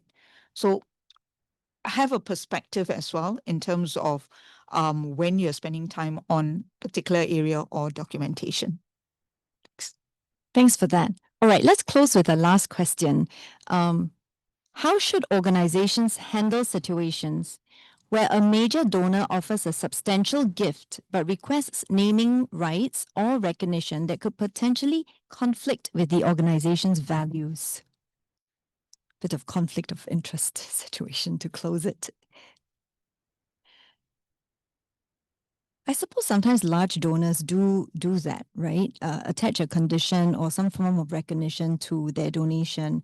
I'm not sure if, the panel I has think thoughts it on that. goes back to reputational issue, right? So what are the values of the organization, and if really the individual not show the name will basically be of reputational risk to the organization, then you have to decide what is not movable, right? That you must stay with your reputation.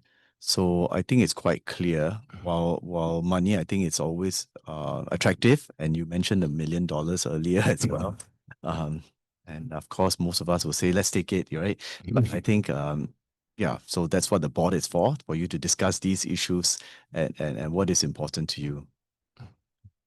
Thank you. Thanks for that. Okay, so with that, let me just close by saying this to our participants. As we have learned today, strong governance is the backbone of any effective charity. It shapes decision-making, strengthens accountability, and builds trust with donors, beneficiaries, and the public. While many charities understand these principles, translating them into daily practice can be challenging. And allow me to make a plug here. This is where ethics plays a foundational role. Ethics provides the values and compass that guide governance from theory into practice. Without a strong ethical foundation, governance can feel like just another set of rules instead of a shared culture that builds trust and drives real impact. So I'm pleased to share that an upcoming initiative by Pro Bono SG for charity leaders will be launched in October this year. It is part of the Govern Well initiative launched by the Commissioner of Charities and the Charity Council, and it will be called the Ethics for Charity Boards in Singapore program. So as board members, you hold the responsibility of guiding your organizations with integrity, transparency, and accountability. So we hope that this talk and this program will equip you with practical strategies to enhance your ethical decision-making and promote a strong ethical culture within your organizations. You will also gain access to a suite of tailored resources, including the Ethical Leadership Development Self-Assessment Tool, as well as the Ethical Decision-Making Framework to help you sharpen your board's ability to respond to ethical dilemmas with confidence. The fully online 11-hour program combines e-learning, interactive webinars, and a virtual workshop.